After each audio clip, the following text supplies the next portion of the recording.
Hello everyone. In this video, I will guide you towards the reading practice, and this will be the first video of the whole series. I will cover all the question types and you will be getting an idea about how to tackle each question types specifically, and at the same time I will let you know what are the tips and tricks and what are the strategies in order to solve the whole reading section step by step. So now let's begin with the question types that will be covered in this video. First, we will look at the true, false, not given question type. Then, I will guide you to solve the short answer question types.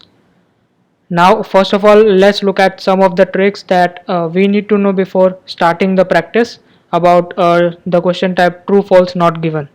In true, false, not given, the statement or the information that has been displayed in the question is true when the information in the passage matches exactly with the statement in the question.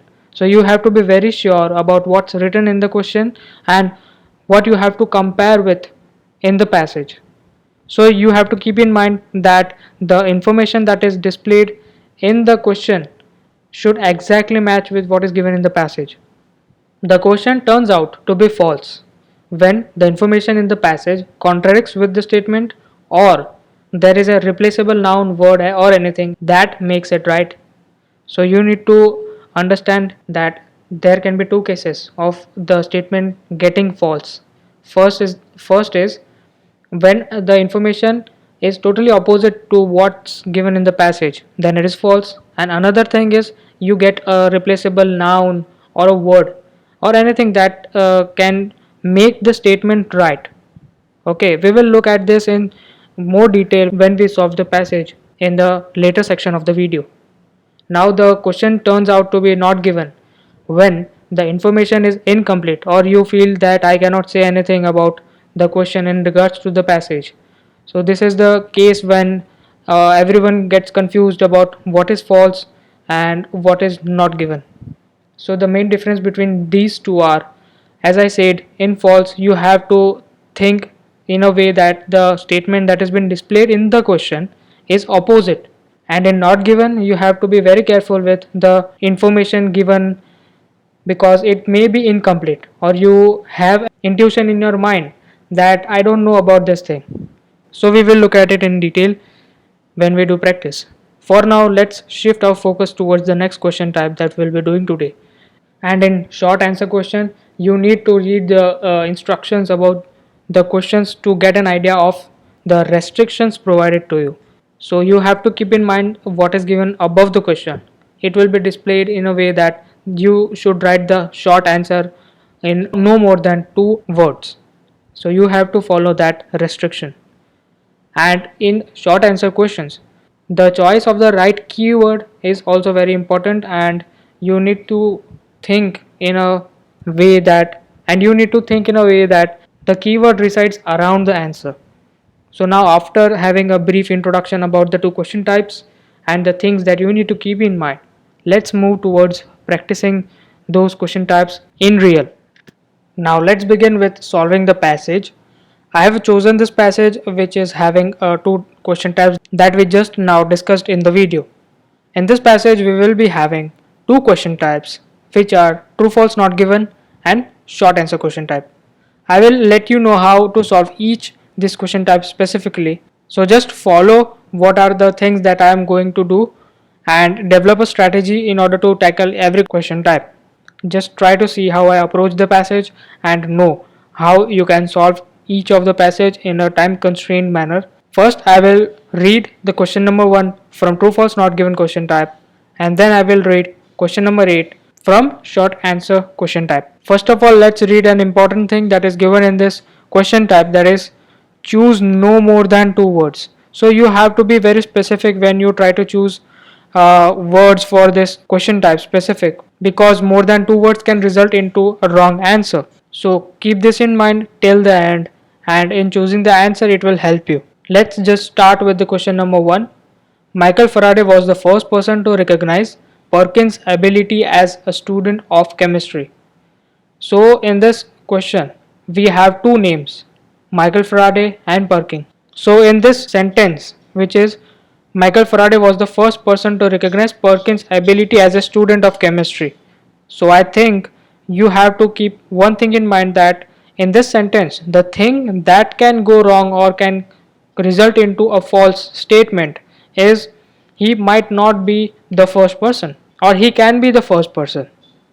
So there is a possibility that this statement can be true or false, or it can also be a not given one, because there may not be an information regarding this thing. So let's now move to the question number 8. In question number 8, we have, before Perkins' discovery, with what group in society was the color purple associated? In this sentence, the key word that comes out is the color purple. I think this will not change in the passage. They cannot paraphrase a color, so you have to be very careful when you choose a keyword. So keep this thing in mind, that whenever we encounter color purple, our answer will be around it for short answer question. And we know very well that for short answer question type and for the true false not given question type, they always come in order. So you need not to think about reading all the questions at once. You just can move from question number 1, then question number 2, then so on. So for now we will just read question number 1 and question number 8. We'll keep both of them in our mind, and with that we will read the passage and find the answer. So for question number 1, Michael Faraday was the first person to recognize Perkins' ability as a student of chemistry. So let's now go to the passage and start reading. William Henry Perkin was born on March 12, 1838 in London, England. As a boy, Perkins' curiosity prompted early interests in the arts, sciences, photography, and engineering. But it was a chance stumbling upon a rundown, yet functional, laboratory in his late grandfather's home that solidified the young man's enthusiasm for chemistry. So, in this first paragraph, I don't find another name. The answer for the question does not lie in this paragraph. So, we move further. As a student at the City of London School, Perkin became immersed in the study of chemistry. His talent and devotion to the subject were perceived by his teacher, Thomas Hall, who encouraged him to attend a series of lectures given by the eminent scientist Michael Faraday at the Royal Institution. So I think we have an answer here. Thomas Hall was the person who perceived the talent and devotion of Perkin. So the answer for it is Thomas Hall. And as I told you in the video, there might be a replacement in terms of name or noun, and that indication is known as the statement to be false. So this statement is a false one. We didn't find the answer for this particular question because we didn't encounter this keyword purple. So we will move to the next question. Michael Faraday suggested Perkin should enroll in the Royal College of Chemistry. In this statement we also have two names, and the thing that can go wrong here is Michael Faraday may not suggest Perkin or should have suggested Perkin. So we have to look at this thing, and the keyword that will not change here is the Royal College of Chemistry. Now let's move to the passage and try to find the answer for this question. We know that we have a keyword for question number 8, that is color purple, and we will not solve this question type unless and until color purple pops out. So let's begin reading where we stop. Now I know where I should start the reading because I had put this mark. You can use this strategy that whenever you stop reading, you just put this slash mark and move forward from there when you start again. So those speeches fired the young chemist's enthusiasm further, and he later went on to attend the Royal College of Chemistry, which he succeeded in entering in 1853 at age of 15. So I think we have another answer here because we have the keyword Royal College of Chemistry, and at the same time we have this thing that he was enthusiastic. So let's move back to the question. The question says Michael Faraday suggested Perkin, and we need to find a solid evidence of its oppose or of its truth. So here Perkin was enthusiastic, but there is no mention of Michael Faraday suggesting Perkin to attend this college.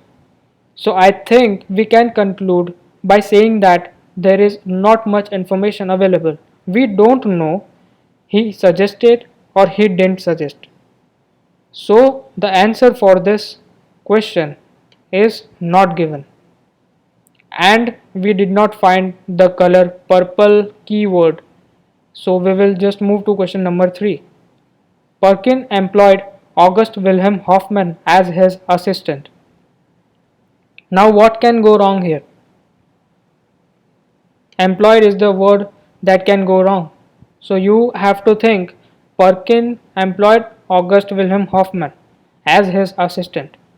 These are the two names that we must look for, and employed is the thing that can change. So let's move to the passage and try to read and find the answer. At the time of Perkin's endowment, the Royal College of Chemistry was headed by the noted German chemist August Wilhelm Hoffmann. Perkin's scientific gifts soon caught Hoffmann's attention, and within 2 years he became Hoffmann's youngest assistant. So I think I found an answer. Here the mentioned thing is that Perkin became Hoffmann's youngest assistant.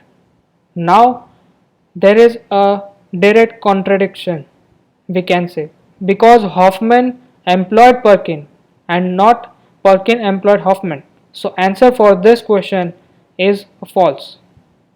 Now let's move to another question, as we didn't find this keyword purple. So we can move to question number 4.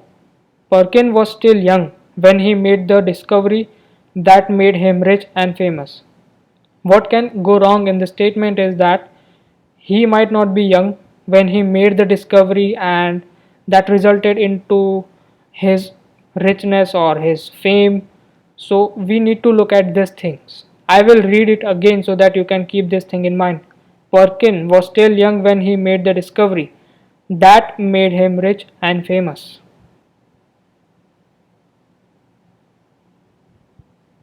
Now I know I stopped here. Let's begin to read it further.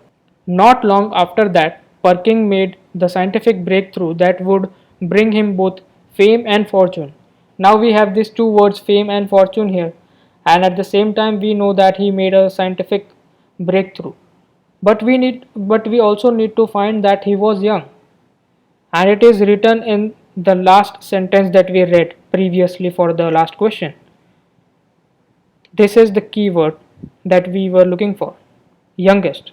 So this makes the statement true, but you also need to keep in mind that there might be some of the sentences that can be connected to other questions. Like in this case, we made a slash here and the answer for another question was somewhere related to this keyword which was before the slash. So you need to keep this thing in mind, that you have to be well aware about what you are reading and understanding. Let's move. So answer for this question number 4 is true. Now till now we didn't find the color purple, so we will neglect the short answer question type and continue reading the true false not given question type. The question 5 says the trees from which quinine is derived grow only in South America. So what can go wrong here is grow only in South America, because we don't know they grow only in South America or somewhere. So we need to find an evidence for this particular thing.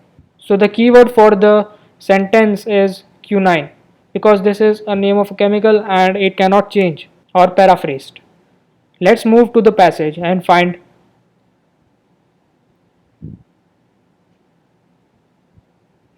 At the time quinine, we have the keyword.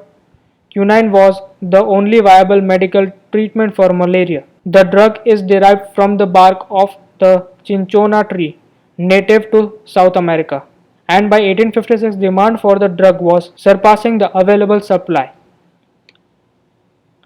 I think we have the answer, but native to South America is something that I doubt. Because if something is native to a place, that does not mean that it is only found in that place. So what we have in the question is that it grows only in South America.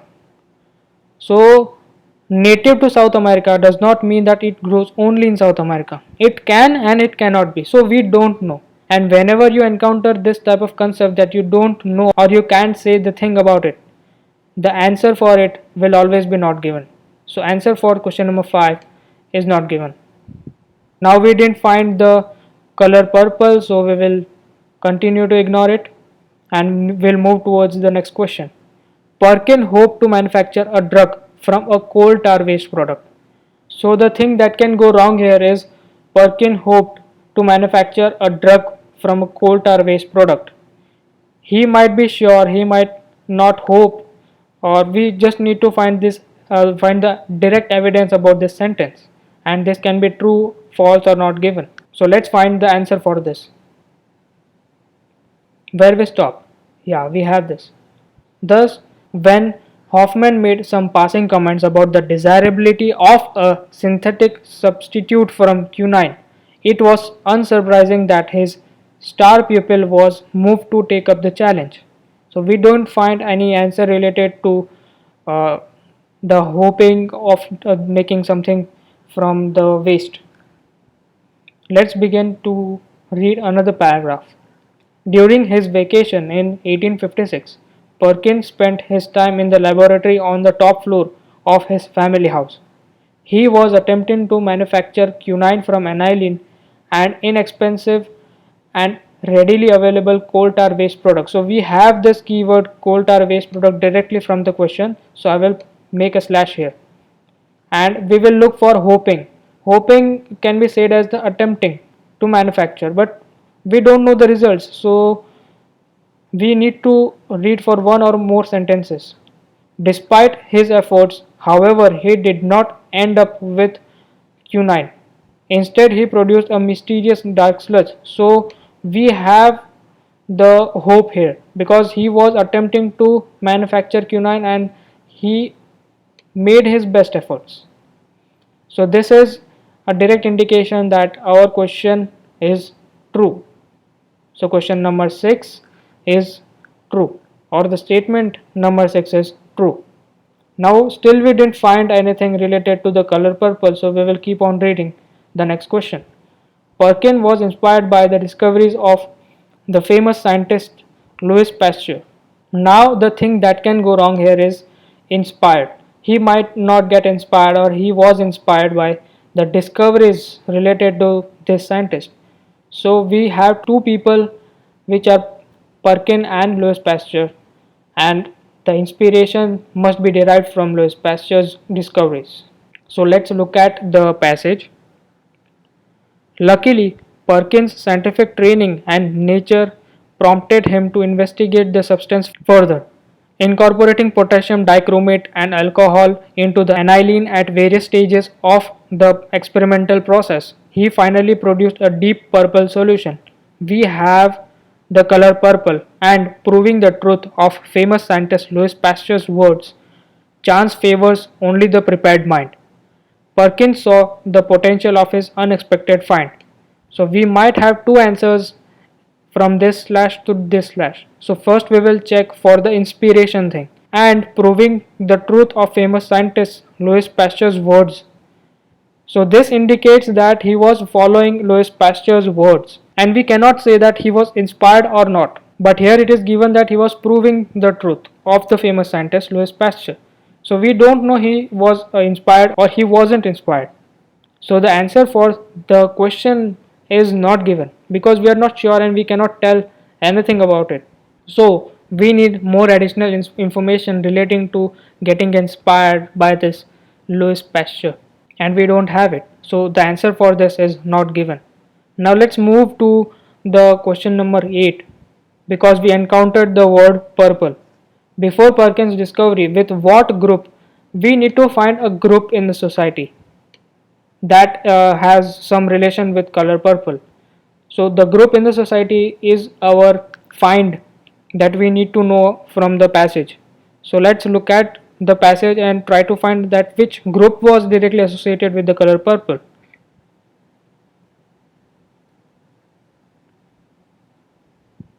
Historically, textile dyes were made from such natural sources as plants and animal excretions. Some of these, such as the glandular mucus of snails, were difficult to obtain and outrageously expensive.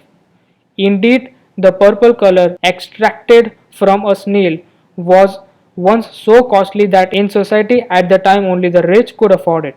So we have a group of people that are the rich, because here the purple color is directly connected with the group that is the rich.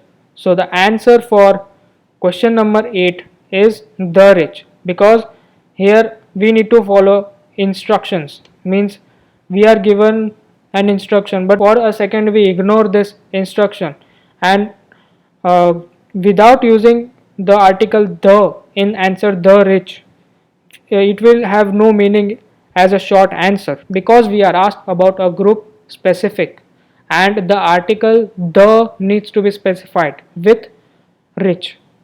So we have answer the rich for this question. Let's begin to read another question. What potential did Perkin immediately understand that his new dye had? We need to look at something related to the potential that Perkin realized about his new dye. Okay, so let's look at this question from the passage. Further, natural dyes tended to be muddy in hue and fade quickly. It was against his backdrop that Perkin's discovery was made. There is nothing that we can find in this particular section of the passage. So let's move. Perkin quickly grasped that his purple solution could be used to color fabric, thus making it the world's first synthetic dye. Realizing the importance of this breakthrough, he lost no time in patenting it. So he did something that was related with the potential, and we need to read further. But perhaps the most fascinating of all Perkins' reactions to his find was his nearly instant recognition that the new dye had commercial possibilities. So, with this, we find our answer. First of all, we thought that patenting it was something that he did. But after that, we read that it is being clearly displayed that one of his most fascinating reactions to his work was commercial possibilities. So the answer for question number 9 is commercial possibilities. Now moving towards the next question. What was the name finally used to refer the first color Perkin invented? So we just have to find a name that was being a replacement for the color. The first color, as we read earlier, was color purple. So we just need to find a replacement for color purple and we will get the answer for question number 10. So let's move to the passage. Perkin originally named his dye Tryan Purple, but it later became commonly known as mauve. So we have the answer for the question. Mauve is the answer for question number 10. So let's move to question number 11. What was the name of the person Perkin consulted before setting up his own dye works? So we have a name of a person in the passage that we need to find. Perkin consulted that man or woman in order to setting up his own dye works. So we have to find the name of a person by looking at the question. So in short answer question type, you just need to know what you need to find, and it is simple. Let's look at the name that can be displayed in the passage. He asked advice of Scottish dye works. We have a word advice that can be directly related with the consulted word, and we have a name Robert Puller. So we have the answer. Robert Puller was the one whom he consulted for dye works. So let's go back to the question. The answer for question number 11 is Robert Puller. Now moving to question number 12. In what country did Perkins' newly invented color first become fashionable? So the keyword for us is fashionable.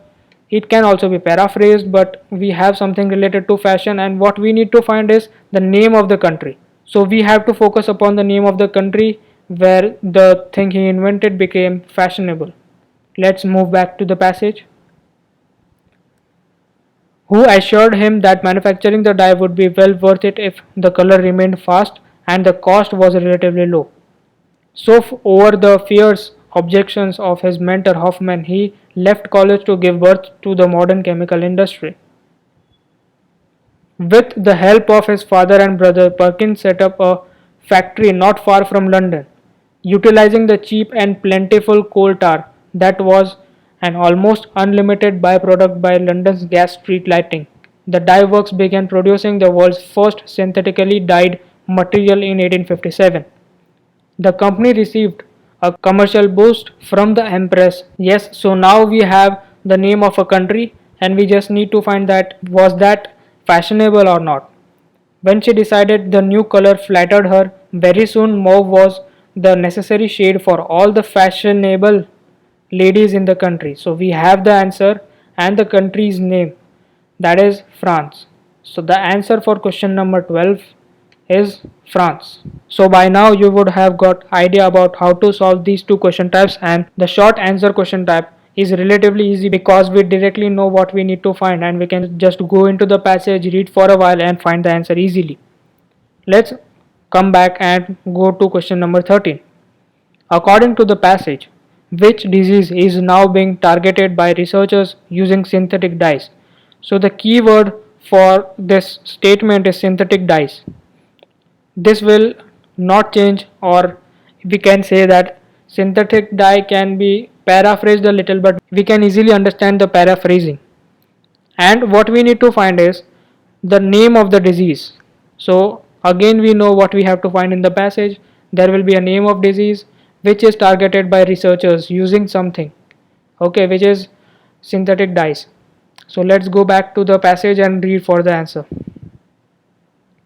Not to be outdone, England's Queen Victoria also appeared in public wearing a mauve gown, thus making it all the rage in England as well. The dye was bold and fast, and the public clamoured for more. Perkin went back to drawing board. Although Perkins' fame was achieved and fortune assured by his first discovery, the chemist continued his research. So we didn't came across anything that was related to the name of disease. So what we can do is just skim and scan and find out the last answer, because we know that there will be a name of a disease. So why to waste time in reading whole this passage? We will just try to find the name of a disease. Fortune assured first discovery, continued research, dyes developed, introduced, aniline, black, green, important, synthetic dye. Outcomes far decorative, also became research, ways, use, stain, microbes, bacteria, identify, tuberculosis, cholera, anthrax. So we have different names. We were finding this keyword artificial dyes continue to play a crucial role today and in what would have been particularly pleasing to Perkin, their current use. Okay, we have malaria as a disease here. We can easily know that the current use is in search of a vaccine. So artificial dyes are used for vaccine against malaria. So we have the name of a disease called malaria, and the answer for question number 13 is malaria. So by now you have got a brief idea about how to approach a passage and solve it. So in the upcoming videos I will be discussing other question types, their strategies, and so stay tuned for it. If you like the video, please subscribe and share with the people who are preparing for IELTS. I will be doing my level best to deliver quality content to you. So this is Deep signing off.